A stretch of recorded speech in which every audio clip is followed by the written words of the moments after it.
As I'm gonna see Gabriel stage first. Sorry, good. Mustafaa actually does switch it up. Interesting play. Switching up his leads after winning a match. We're going with the rebound Aegis Slash in this case. As Gabriel also switches it up, showing the Gastrodon, finally a Pokemon we haven't seen in the set yet. What do you think about these leads, What? I think right now, well, Mustafaa has to pick up pressure and he has Aegis Slash there. But at the same time, it's like Aegis Slash has already proven itself very useful in his previous games, but at the same time, the Gastrodon might be the one thing that can actually dent that Aegis Slash, the rebound. Although with weakness policy, that Gastrodon might want to be careful to bring her powers around. And in this case, I think the reason perhaps why Gabriel has switched to Gastrodon here is the fact that it's one of the few Pokemon on his team that actually don't take super effective damage from the rebound, and it's relatively physically bulky as well. So you can take hits well from the rebound, deal off some chip damage, and take it out before it takes a turn already. And you see the Rosa play using Protect as rebound. This will go for the fake out. Oh wait, no, doesn't even get. Aegis Slash goes for the cage. You don't want to take any damage. And rebound goes for the knockoff for the Rosa cage. You really want to take it out before anything happens. Gastrodon goes for the scout. Taking it around. Oh, he burns the rebound. That is probably going to help a lot, especially with the crit. It's going to make the rebound not stay along very long, not strong on the field. And with that out of the way, Gabe might have an opening for his Mega Cylinder to come in and actually do his job. I think in this case, Scald was actually a very good choice. It has a 30% chance to burn, and with Gastrodon's bulk, it's able to fire off multiple Scalds, possibly with a Citrus Berry or leftovers, as well as being able to learn the move Recover. Being able to fire off multiple Scalds stacks your chances of landing a burn, and in this case, Gabriel's Scald paid off in the first turn, getting that crucial burn on the rebound. I think Gabriel was maybe trying to play for the burn, but maybe not so much critical, but in this case, the odds did stack in his favor. Aegis Slash has burned his King Shield and is now vulnerable to an overheat from this as a low kick comes out from predicting an attack on switching, but no switches from Gabe as Skull is gonna take out this nope. Goes for the and gets the burn as well on the Aegis Slash, not hampering its offensive presence in this case, but gonna chip off another 1/8 of Aegis Slash's health every single turn. And Shadow Ball does come out from this Aegis Slash onto Rotom. A bit of an aggressive play from Mustafaa there, going for the low kick onto predicted Terrakion on switch in.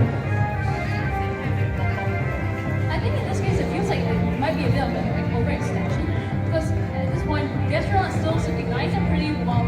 Both of Mustafaa's Pokemon are burnt and red and orange health. Well, actually, now that you think about it, the low kick play actually does make sense if you consider the fact that he went for the knockoff on the first turn onto Rotom P, and maybe Mustafaa was predicting that Gabriel would try to take advantage of the justified boost that Terrakion gets when it's hit by Dark type moves, and therefore switch to a super effective low kick to try to punish that switch from Gabriel instead. That's it. I don't think that might have been the wisest choice because right there, Rotom Age will also have just protected, and in the meantime, Gastrodon is still at full health. Well, the Rotom did protect the first turn, so chance of pressing it was pretty low. As knockoff coming off onto the Gastrodon, revealing its leftovers, as Skull is going to come off gonna try down the play from Aegis Slash. Not gonna be enough, as Shadow Ball still goes into the Rotom's Protect, and Bird taking down, gonna take out both, taking down the Aegis Slash, but Weavile still just sticking around for one more turn here. But nothing Mustafaa can do to preserve his Weavile any further than one turn, and things are looking very, the odds are looking in Gabriel's favor here, you have to say. Skull Burns here have been the name of the game, as Charizard comes in, gonna have that super effective Solar Beam on Gastrodon. Actually good play by Mustafaa to knock off the Weavile, knock off the Gastrodon, and some Gastrodons are going to carry the Rindo Berry. So getting rid of that first to ensure that Solar Beam won't have its full effect on Gastrodon. That's it, Charizard still has to learn, and it's still in a position where it has to choose to be attacking Rotom or attacking Gastrodon. But if it magnet evolves in the drop, will probably cut down water attacks by 50%. So it'll be hit by probably neutral Skull. I think in this case, Mustafaa might actually be one thing targeted on the Rotom, while leaving the Gastrodon there since its offensive presence isn't very strong.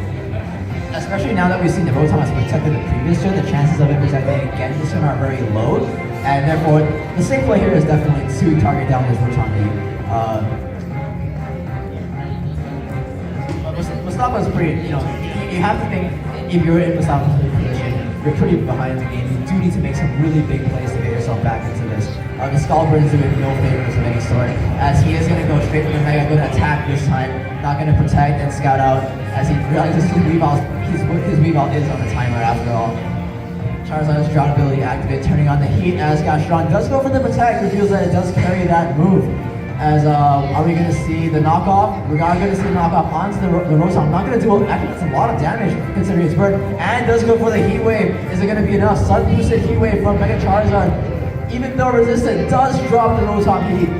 Good play by Mustafaa there. Weavile is going to feint to the burn this turn though. And the path has been paved for Terrakion to make his appearance and threaten that Charizard, which it could not once do because of Weavile's presence on the field. Also, it's important to know that Aegislash is also fainted and therefore cannot support Charizard with the Wide Guard anymore. So, two important KOs by Gabriel here, removing the threats that prevent his Terrakion from taking out this Charizard. And, you know, bar some crazy Rock Slide misses, you know, as Thundurus does come out though. But Ferrothorn from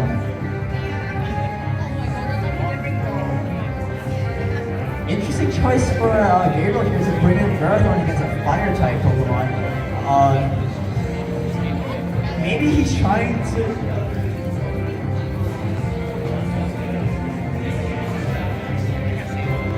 I think Gabriel here might be trying to force Mustafaa to either choose between targeting the Ferrothorn or the Gastrodon because he has to pick one or the other. But that's it. We have to wonder what's Gabriel's last Pokemon because it goes to Terra and this will have been the perfect decision for it to come in already. Especially with the Charizard Y out in the open. That is true, and Charizard actually does go for the Solar Beam instead, going to leave the Ferrothorn alone, recognizing that Grass Steel has zero offensive presence against his current Pokemon. Solar Beam 4 times super effective against Gastrodon. Gastrodon's only weakness, Gastrodon does fall, as Thundurus does go for the hidden power, presumably Ice, onto this really bulky Ferrothorn, and Gyro Ball does come out from the Ferrothorn onto the Charizard. Going to do a good amount of damage, but you know, not very effective, even though the speed difference is huge. Gyro Ball not going to do a lot there. As Salamence is the last Pokemon, which really explains why Gabriel did not bring Terrakion in there. He simply did not have it on his team. Terrakion sitting on the bench this time. Which is kind of sad because right now, actually now it becomes because Gabriel, whatever lead Gabriel could have had with the Terrakion is now gone, and Thundurus is actually quite threatening for the Salamence, while Charizard is threatening to the Ferrothorn. It might actually, in fact, it seems like Mustafaa, despite having played down the first 2 turns, might actually make a comeback with his last 2 Pokemon. Definitely, Thundurus is able to fire out those Prankster boosted Thunder Waves to control Salamance's speed and cut it down by a quarter. We are entering the final few turns of this exciting finals, and you know, it's really gone down to the wire here. You know, dice rolls for Gabriel in game 1, dice rolls for Mustafaa in game 2, and you know, it's really come down to this last 2 Pokemon on the last few turns of game 3 of this finals.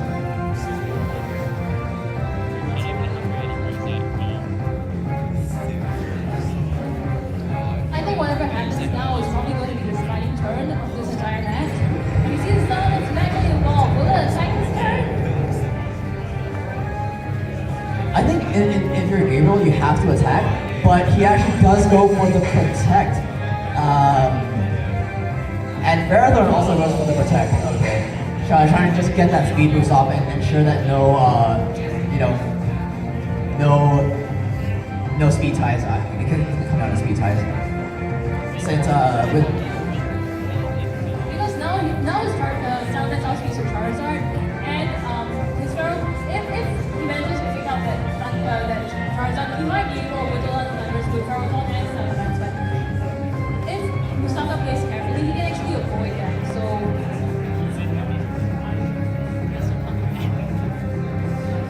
Gabriel has burned both of his protects onto one, so he, you know.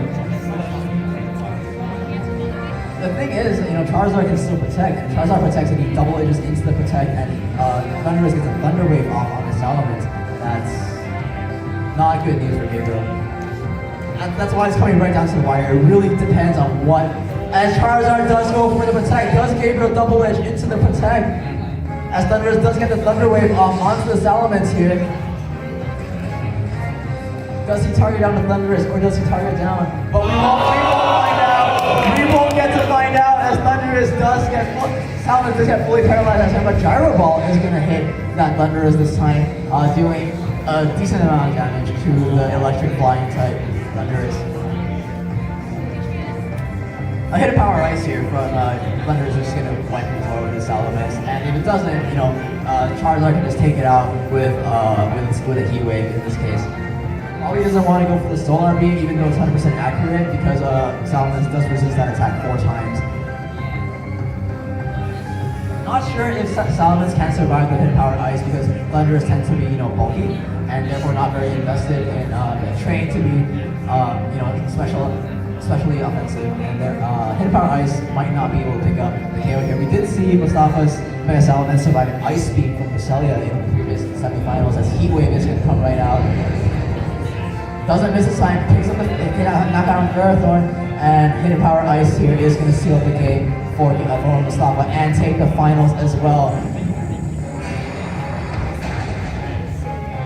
And that is the game!